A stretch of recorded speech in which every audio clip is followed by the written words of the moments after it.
की आपल्या दुकानाचं नाव कायद्यानुसार 1964 कायदा आणि आता सध्या अपडेट झाले 2065नुसार तुमच्या दुकानाची पाटी ही मोठ्या मराठी फॉन्टमध्ये असली पाहिजे. ओके, त्याच्यासाठी हे पत्रक दिलेलं आहे. इथे तुम्हाला नाव वगैरे लिहायचं आहे आणि 15 दिवसाचा वेळ दिला जाईल. 15 दिवसानंतर शासन जी काही कारवाई करेल त्याला आम्ही जबाबदार राहणार नाही. आम्ही अपडेट केलं. इथे पोलिसांची हे आहे, कृष्णनगर पोलीस स्टेशनचं पत्र आहे आणि इथे मागे कायद्याची प्रत जोडलेली आहे.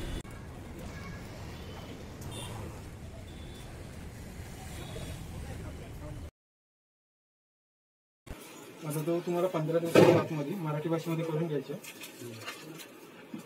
पोलिसांचं लेटर आहे, हे कायद्याचं पत्रक आहे आणि तुमचं पण पत्रक आहे. फॉर्म आहे, तुमचं नाव, दुकानाचं नाव, दुकानाचं ठिकाण, किती वर्ष. ये पूरे नीचे थोड़ा भी हिंदी में नहीं लिखे नहीं चाहिए हमारा की तुम्ही शॉप ॲक्ट आहे तुमच्याकडे.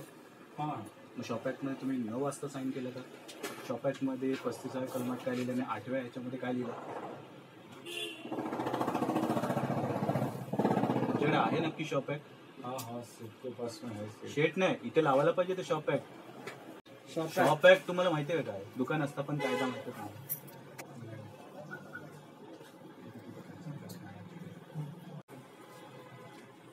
15 दिवसाची मुदत दिली जाते.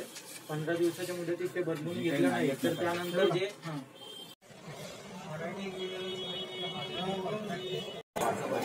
दुकान स्थापनाचा कोणताही फलक मराठी देवनागरी फॉन्टमध्ये असला पाहिजे. इतर कोणत्याही भाषेपेक्षा तो मोठ्या अक्षरात असला पाहिजे. शासनाचा तो नियम आहे. बरोबर.